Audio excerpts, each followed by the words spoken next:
इस यात्रा का कोई तोड़ नहीं है। उसके पास एक ही तोड़ है, या तो वो दंगा करा सकते हैं या वो धमकी दे सकते हैं, इसके अलावा वो कुछ नहीं कर सकते। दंगा जो है वो भाजपा की सरकार ही कराती है, ये हम नहीं, ये पूरा देश जान चुका है। तो जोगी जी को मैं ये कहता हूँ, जोगी जी आपका सियासत करना आपके बस का काम नहीं है। आप मठ में जाओ, मठ में बैठने के काबिल हो। उनके प्लानिंग के तहत होता है, जहां उनकी सरकार नहीं बन पाती, उनको लग रहा है उनकी सरकार कमजोर है, वहां वो दंगा कराते हैं जानबूझ के, भाइयों को आपस में डिवाइड करते हैं और डिवाइड करने के बाद वो सरकार में आना चाहते हैं। जो 8 साल में हुआ है, जनता को अब पता चला है कि 8 साल में क्या हुआ है। इतनी भीड़ कहां से आ रही है राहुल की रैली में। सबसे मेरी आंखें खुली है, मैं भारत के युवा और भारत के सभी लोगों से ये बोलना चाहूंगा कि आप लोग एक बार 5 मिनट बैठ के शांति से सोचेंगे अपने दिमाग से कि भारत देश को किस तरीके से चलाया जा रहा है, क्या है उसके पीछे का कारण, तब आप लोगों को समझ आएगा। देखिए, हमारा यात्रा जो है जो कन्याकुमारी 7 सितंबर से चला था, तो यात्रा हमारी बहुत अच्छी जा रही है, बहुत अच्छा रिस्पांस है। तमिलनाडु में, केरला में, कर्नाटक में, मध्य प्रदेश में और महाराष्ट्र में, तेलंगाना में, जितनी भी हमने स्टेट कवर की हैं, तो बहुत बढ़ चढ़ कर लोगों ने साथ दिया है। युवाओं ने दिया है, माताओं ने दिया है, महिलाओं ने दिया है। तो पत्रकार महोदय, मैं ये आपसे कहना चाहता हूं कि लोग जो अपने घरों से सड़क पर खड़े दिख रहे हैं, इंतजार कर रहे हैं राहुल जी का, तो वो लोग प्यार, देश के प्यार के लिए, राहुल गांधी के प्यार के लिए, उनसे दर्शन करने के लिए इतनी भीड़ है। आपकी राहुल जी को धमकी आया है इंदौर से, बहुत खतरनाक धमकी है, बम से उड़ाने की धमकी है। डर नहीं लगता मध्य प्रदेश में आप लोग? देखिए, जहां तक रही डरने की बात, भारत यात्री ना किसी से डरते हैं तो ना किसी धमकी से डरते हैं। तो धमकी तब होती है जब कोई काम होता है, जब कोई काम होता है। एक बड़ा कदम उठाया है राहुल जी ने और बड़ी भीड़ जुट रही है, और ये जो भाईचारे और प्रेम की आंधी जिसका नाम है राहुल गांधी, ये जो चल रही है पूरे देश में, इसका फैलाव हो रहा है, लोगों का असर हो रहा है। तो बीजेपी आरएसएस जो है वो बुखला गई है। उसके पास इस यात्रा का कोई तोड़ नहीं है। उसके पास एक ही तोड़ है, या तो वो दंगा करा सकते हैं या वो धमकी दे सकते हैं, इसके अलावा वो कुछ नहीं कर सकते। लेकिन वो तो कह रहे हैं कि इस यात्रा से जोड़ने का तो कोई वैसा काम हो नहीं रहा, बस ये पिकनिक मना रहे हैं, घूम रहे हैं रास्ते में, यही कह रहे हैं। देखिए, वो बुखलाई हुई है, वहाँ नफंडर इकट्ठे हुए हैं, इतने पढ़े लिखे वो लोग नहीं हैं। उनको पता होना चाहिए ये सद्भावना, भाईचारे और प्रेम की यात्रा है, लोगों को जोड़ने के लिए यात्रा है।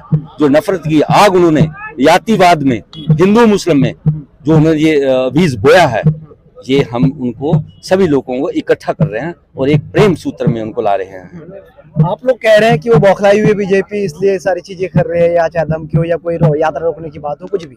लेकिन योगी जी कह रहे, योगी जी एक बयान है कि 20 साल पहले तक भी गुजरात में दंगा होती थी, लेकिन जब ये मोदी की सरकार आई 2000 के करीब तब से दंगा बंद हो गया था। गुजरात में अभी तक दंगा नहीं हुआ। गुजरात चुनाव को लेकर बोला था। देखिए, यहाँ तक गुजरात चुनाव की बात है, अभी थोड़े दिन अभी इंतजार करो और इसका नतीजे आने वाले हैं।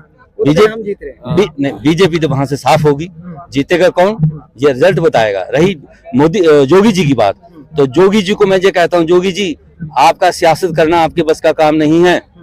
आप मठ में जाओ, मठ में बैठने के काबिल हो।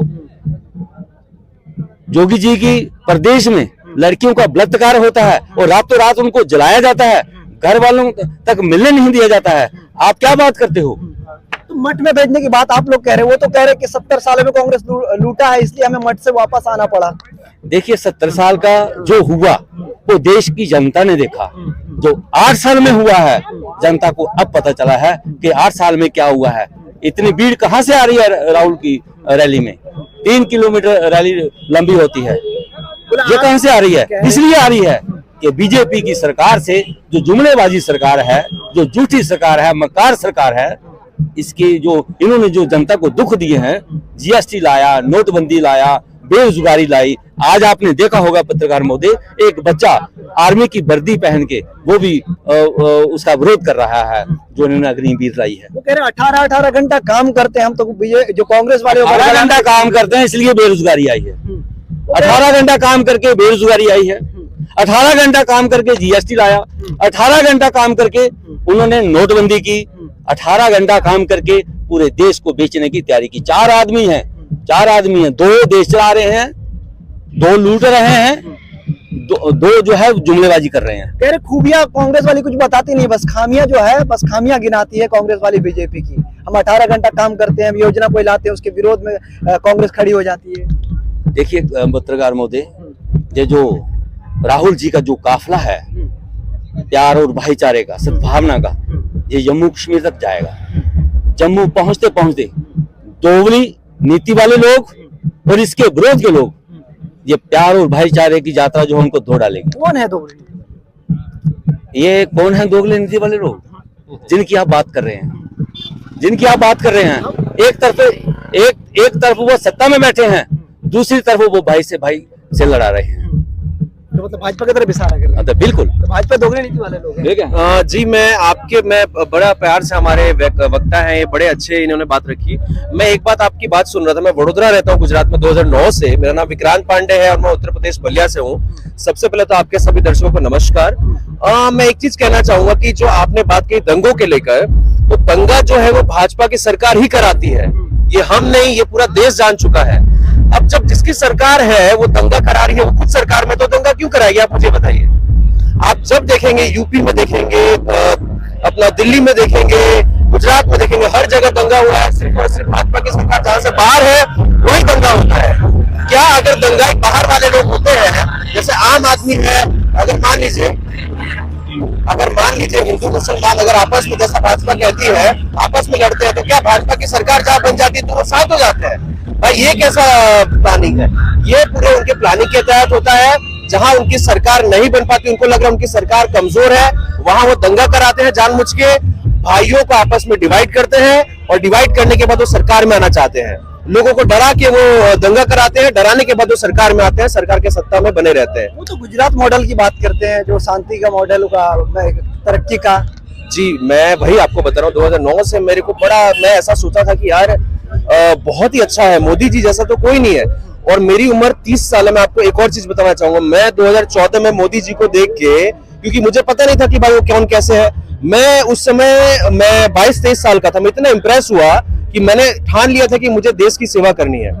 लेकिन धीरे धीरे 2017 तक मेरा दिमाग पूरा खुल गया। जब से ये नोटबंदी हुई है, मुझे पता चला कि ये क्या चाह रहे हैं। और उसके बाद लगातार जब से मेरी आंखें खुली है, मैं भारत के युवा और भारत के सभी लोगों से ये बोलना चाहूंगा कि आप लोग एक बार 5 मिनट बैठ के शांति से सोचेंगे अपने दिमाग से कि भारत देश को किस तरीके से चलाया जा रहा है, क्या है उसके पीछे का कारण, तब आप लोगों को समझ आएगा। अगर आप लोग आंख बंद करके टेलीविजन के सामने बैठ जाएंगे तो भाई आप लोग कुछ नहीं कर पाएंगे। जो चल रहा है जैसा वैसे ही चलता रहेगा। इसलिए आप लोग सोचिए। मैंने सोचा, समझा, उसके बाद मुझे पता चला कि इन लोगों की क्या नीयत और इनका क्या चाहते हैं। और उसके बाद मैंने एक कसम खा लिया है कि मुझे भारत के लिए चलना है और इन लोगों की सच्चाई भारत के सामने लानी है। क्या पहले आप बीजेपी में थे क्या? जी, मैं वडोदरा में एबीवीपी में रह चुका हूँ और मैं मेरे एमएस यूनिवर्सिटी जो है वडोदरा में, वहां से मैं एफआर और यूजीएस के लिए खड़ा भी रहा हूँ एबीवीपी से। मैं बहुत ही पक्का सपोर्टर था, लेकिन धीरे धीरे जब मुझे पता चला तो मैं बहुत ही अफसोस किया और मैंने और जाना, क्योंकि मैं उस पार्टी में भी रह चुका हूँ और मुझे पता चला कि ये लोग क्या चाहते हैं क्या नहीं चाहते हैं। तो बड़ा ही शर्मनाक है ये आज के दिन में जो देश की जनता जो नहीं समझ पा रही है। लेकिन हाँ, जरूर धीरे धीरे आंखें खुल रही है लोगों की। राहुल गांधी जी इतना बड़ा यात्रा लेके चल रहे हैं, कन्याकुमारी से कश्मीर तक लाखों लोग जुड़ रहे हैं और धीरे धीरे लोग का समर्थन भी मिल रहा है और जरूर 2024 में हमें बदलाव देखने मिलेगा। तो बीजेपी 8 सालों में कुछ भी अच्छा नहीं किया आप लोगों ने? नहीं, अच्छा की है कि नहीं की है ये मैं आपको बताता हूँ। बीजेपी के लोग से पूछेंगे, लीडर से, तो उनके लिए तो उन्होंने हर चीज अच्छा किया है। वो तो सिर्फ ये बोलते हैं कि हमने कुछ बुरा किया ही नहीं है। आप ये भी बताते हैं वो कि सिलेंडर का दाम अब पता नहीं किस हिसाब से उनके मैं नाम भूल रहा हूँ, उनके एक वक्ता है बड़ा, वो अपना एमबीए वगैरह कर रखे हैं, पीएचडी वगैरह कर रखे हैं, उनका नाम मैं नहीं लेना चाहूंगा। वो आके बोलते हैं कि भाई कांग्रेस की सरकार में 1200, 1300, 1400 सिलेंडर का दाम था। अरे भाई, ये कौन सा हिसाब है? तो बीजेपी की सरकार और लीडर ऐसी है, जो उनके मुंह में आता है, जो वो बोलना है बोल देती है, क्योंकि उनके पास टेलीविजन है, उनके पास मीडिया है, वो मीडिया में चला देंगे, वो पता नहीं क्या क्या दिखा देंगे। हम लोग को ना चाहते हो कि उसको मानना पड़ेगा। आप लोगों को मैं बहुत धन्यवाद देना चाहूंगा। भारत का मीडिया चौथा स्तंभ था, भारत का डेमोक्रेटिक कंट्री का, लेकिन आज के दिन में वो मीडिया कहीं नहीं रहा है। आप लोग बहुत ही आप लोग को अपनी पावर समझना होगा और आप जैसे लोग जो हैं उनकी वजह से कम भारत कहीं ना कहीं थोड़ा बचा हुआ है। तो आप लोगों को भी आगे आना होगा, किसी से डरने की जरूरत नहीं है। राहुल गांधी जी ने खुलेआम कहा था कुछ समय पहले महाराष्ट्र में कि डरो मत। डरता वो है जो कुछ गलत करना चाहता है, जो कुछ गलत करता है। और वो सरकार हमें बैठे हम आपस में हम लोगों को डरा रही है, किसानों को डरा रही है, युवाओं को डरा रही है, महिलाओं को, और रोजगार नहीं देके युवाओं को, किसानों को उनका बीज का दाम बढ़ा के, फसल बीमा ना देके, ये 3 कृषि कानून किस लिए लाया गया था? जब 3 कृषि कानून खत्म हुआ, उन लोगों की हालत खराब हो गई, उनको पता चला कि यूनिटी क्या होती है। उसी प्रकार से आज के दिन में भारत का पूरा भारत एक होगा और एक सरकार बदलेगी, और जो भारत जिस तरीके से पहले था उसी तरीके से भारत 24 में आ रहे हैं आप लोग? पूरी उम्मीद है, पूरी उम्मीद है। पत्रकार महोदय, अच्छा किया बीजेपी ने, वो क्या अच्छा किया? ब्लैक मनी तो बाहर से लाए नहीं, बाहर से शेयर लाए, एक अच्छा ये किया। दूसरा अच्छा उन्होंने बेरोजगारी, तीसरा अच्छा उन्होंने नोटबंदी की, फिर जीएसटी टैक्स लगाया, फिर उन्होंने रेलवे स्टेशन बेचा, LIC बेचा, एयरपोर्ट बेचे, धीरे धीरे सभी डिपार्टमेंटों का निजीकरण किया। ये उन्होंने अच्छा किया, ये देश का विकास किया। आप समझिए इस बात को, ये है बीजेपी का विकास। अग्निपथ भी तो ला रहे हैं, कहीं ना कहीं अग्निपथ जो है देश को कमजोर करने वाली है, देश को कमजोर करने वाली है, और देश को ये बेचना चाहते हैं, देश को गुलाम बनाना चाहते हैं। अग्निवीर लाके 4 साल एक नौजवान से काम कराएंगे आर्मी में, वो लड़ेगा नहीं। आज रसिया का क्या हालत हो रही है? रसिया एक यूक्रेन को नहीं हरा रहा, क्यों? कि उसकी अग्निवीर पॉलिसी है। जवान जो है टैंक छोड़ के भाग रहे हैं। अगर आप 4 साल भर्ती किया जाएगा आर्मी में, आपको आर्मी कहेगी लड़ो जाकर, बोले मैं क्यों लड़ूंगा, मेरे 4 साल तो पूरे होने वाले हैं। नहीं तो मौका सबको देना चाह रहे हैं ना, उनका कहना है कि मौका सबको देना चाहते हैं। क्या मौका देना चाहते हैं? नहीं, उसे ये करना चाहिए था कि अगर जवान 15 साल के बाद रिटायर होना चाहता है तो उसको 1 साल कम कर दो, 1 साल कम कर सकते थे। लेकिन जो 4 साल की जो उन्होंने नौकरी लाई है, अग्निवीर स्कीम लाई है, ये देश को कमजोर करने वाली है। नौजवान के हौसले जो है वो बुलंद नहीं होंगे, उन हौसले प्रस्त होंगे। बस मैं एक बात माफी चाहूंगा भाई साहब के बाद में एक बात ऐड करना चाहूंगा, फिर आपसे इजाजत लूंगा। अग्निवीर जो है 4 साल का जो मोदी सरकार ने लाया है, अग्निवीर और अग्निपथ स्कीम, मेरे पिताजी सीआरपीएफ में थे, मेरी एजुकेशन के भी सीआरपीएफ से हुई है, पहली से लेकर 12वीं तक। मेरे काफी सारे मित्र आर्मी, एयरफोर्स और नेवी में है।